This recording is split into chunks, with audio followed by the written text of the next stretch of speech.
In a crowded meeting room at a Chicago finance firm, a white employee suddenly stood up, clenched his jaw, and spit directly in the face of his black colleague. No one reacted. No one stepped in. The man who had just been humiliated simply wiped his face, stood up, and walked out, while the rest of the team kept staring at the screen as if nothing had happened. What they didn't know was this: every movement, every moment, had been caught on camera. And what happened next forced the entire office to see things differently. What brought the truth to light? Stay until the end to find out. Marcus Hill was 29, a senior analyst at Vellum Capital, a fast-moving finance firm in downtown Chicago. He was the only black professional in a 12-person strategy unit, a team known for sharp elbows, late nights, and polished resumes. Marcus didn't talk much. He didn't need to. His work spoke for him, precise, consistent, and always on time. He had graduated with honors from Northwestern, held 2 prior roles at top investment banks, and still carried the quiet discipline of someone who had learned early not to give anyone an excuse to doubt him. Yet here, in this office lined with glass and ambition, something unspoken lingered. The culture was cutthroat, but not evenly. The best projects didn't go to the best performers. They went to the familiar faces, the ones who shared golf scores with managers or grabbed drinks after hours. Marcus wasn't one of them. His team lead, Dean Wallace, never said anything offensive out loud. He didn't need to. He just kept Marcus in the background: data models, spreadsheets, report audits. When clients visited, Dean brought the same 2 people to every pitch. Marcus was never on the invite list. In team meetings, Marcus's insights were often interrupted. Sometimes, someone would rephrase his point 5 minutes later and get nods of approval. He didn't challenge it. He took notes. He refined his slides. He stayed late. He never asked for recognition. He just believed, deep down, that quiet excellence would be enough, that sooner or later, someone would see what he brought to the table. But in a place where image spoke louder than impact and silence passed for fairness, his belief was about to be tested harder than ever before. It started small, easy to miss, unless you were the one it kept happening to. During a strategy meeting, Marcus introduced a new framework for risk modeling, something he had spent days refining. Dean glanced at the chart, offered no response, and moved on. A week later, the same idea was rephrased and presented by a white colleague. Dean leaned back, smiled, called it innovative thinking.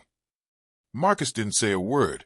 When the team prepared materials for a major client, Marcus handled the core data analysis.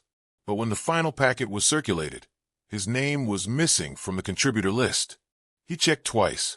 Nothing. The email went out anyway.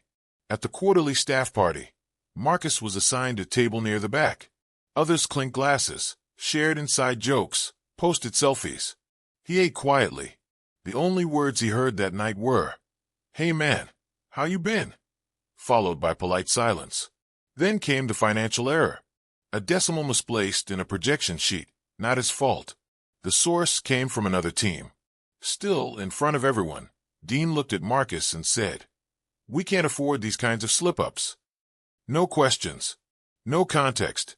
Marcus submitted a proposal the following week, streamlining how raw data was verified before it hit reports. It was rejected immediately. "Not feasible," Dean said. "We don't have time for theory." A new hire joined the team a few days later. Friendly, curious, and bold enough to ask Marcus over lunch, "So, are you like an advisor, or more of a diversity hire?" The question landed casually, like it was normal to ask, like it was funny. Marcus didn't laugh. He didn't respond. He was starting to understand something deeper. The silence around him wasn't passive. It was chosen. It was how people kept their comfort. It was how they made sure he stayed on the outside. Always professional, always productive, but never fully part of the room. What he didn't realize then was that the line between exclusion and humiliation was thinner than it looked. The turning point came quietly. In a weekly technical review, Aaron, one of the longest-standing analysts on the team, presented a forecast model riddled with flawed assumptions. Marcus raised his hand. Calmly, directly, he pointed out where the numbers didn't hold, offering corrected projections backed by data. Aaron froze, then laughed under his breath. "There's always one," he muttered. Gotta be the guy trying to prove something. Marcus didn't flinch. He kept his voice steady, walked through the breakdown line by line. But the air shifted. You could feel it. People stopped taking notes. Eyes darted around. No one defended Aaron. No one defended Marcus, either. After that day, Aaron stopped shaking his hand before meetings. He stopped acknowledging him entirely. Instead, he started throwing out sarcastic comments. Hope the spreadsheet king approves. Each time Marcus opened his mouth. No one told him to stop. A colleague who often sat near Aaron gave Marcus a piece of advice, unprompted. You're smart, man, he said. But sometimes, knowing when not to talk is just as important. Play it cool if you want to stick around. The message was clear. Soon after, Marcus noticed he'd been removed from internal Slack channels tied to new client work. No explanation. He still got copied on team-wide memos, but the core planning threads were silent. Then Dean changed his assignments. Marcus was no longer running simulations or delivering insights. He was reviewing spreadsheets, double-checking totals, cleaning up formatting. Just need you to keep things organized, Dean said. Lean phase right now. This wasn't a mistake. It was a message. One moment of public contradiction, even rooted in truth, was enough to brand him a problem. Marcus stayed late. He didn't complain. But now, for the first time, he felt himself shrinking, being pushed toward a wall that had always been there, just hidden behind professionalism and polite smiles. He realized something he tried not to believe. All it took to be pushed out wasn't doing less. It was doing too much, and doing it visibly. The tension that had been building for weeks finally cracked one Monday morning. Marcus was asked to present a new set of market data in front of the full strategy board. It was supposed to be routine, just numbers, trends, projections. But from the moment he began, Aaron started cutting in. This is confusing, he said after slide 2. Who's this even for? His voice was loud enough to be heard by everyone, but casual enough to pass as a joke. Marcus ignored it. He stayed focused, answered questions with clarity, kept his pacing steady. But the interruptions didn't stop. 3 more times, Aaron chimed in, dismissive, smirking, throwing glances at others in the room as if inviting them to join. No one did. But no one told him to stop, either. Marcus finished his final slide and returned to his seat. Before he could even sit down, Aaron stood, stepped across the room, and without a word, spit directly into Marcus's face. It was sudden, quiet, violent in its precision. The room froze. No one shouted. No one gasped. No one stood up. Dean said nothing. Half the team looked away. The other half stared down at their notes. Marcus stood there for a moment, stunned but steady. He didn't yell. He didn't raise his hand. He reached into his pocket, pulled out a tissue, wiped his face, then slowly looked around the room, at each person, one by one. No one met his eyes. He walked out. The door closed behind him. The meeting continued. The next day, Marcus submitted a formal complaint to HR, complete with a written statement. He detailed the event, named the people present, and requested a formal response. What he got back was an automated email. Your concern has been received and is under review. Thank you. That was it. No call. No meeting. No one came to his desk to ask if he was okay. He passed Dean in the hallway. Dean nodded, said nothing. Aaron didn't even glance his way. The rest of the team acted as if nothing had happened. Small talk in the kitchen. Meetings as usual. Reports moving across inboxes like always. But something inside Marcus shifted. Not because of what Aaron did, but because of what everyone else didn't. He felt himself disappearing. Not in title, not in function, but in how they saw him, or refused to. He had become a ghost in a place where he once believed hard work was enough to be seen. What he didn't know yet was that the very thing used to humiliate him would soon become the evidence no one could ignore. What no one in that meeting room seemed to remember, what no one thought to consider, was that the room had a camera. Not just one, but 2. One in the corner near the ceiling, angled toward the long end of the table. Marcus had never paid attention to it before, but now it was all he could think about. He logged into the internal security system. He wasn't sure he'd have access. He did. Through a shared admin folder linked to his team's project archive, he found the footage. It took him 10 minutes to download the file. The timestamp was clear. The video was clean. The moment Aaron spit in his face, it was all there. The next day, Marcus resubmitted a complaint, but this time he attached the clip.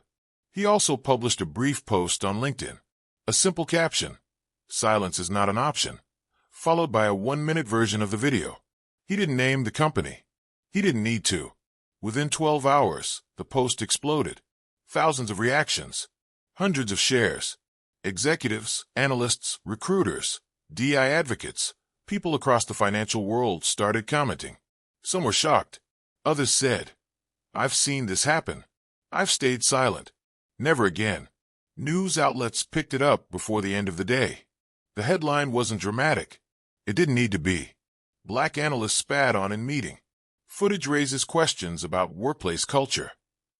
Vellum Capital held an emergency meeting by the next morning. An external investigation was launched within 24 hours. 48 hours later, Aaron was terminated. Dean was removed from his leadership role and reassigned to an off-site compliance department. That same day, Marcus received an email directly from the CEO. It didn't use legal language. It didn't try to clean things up. It just said, "We failed. I'm sorry, and I would like to speak with you." Not as a formality, but to listen. Marcus took the meeting, not to be gracious, but to be honest. He spoke about culture, about patterns, about what's tolerated when no one's watching.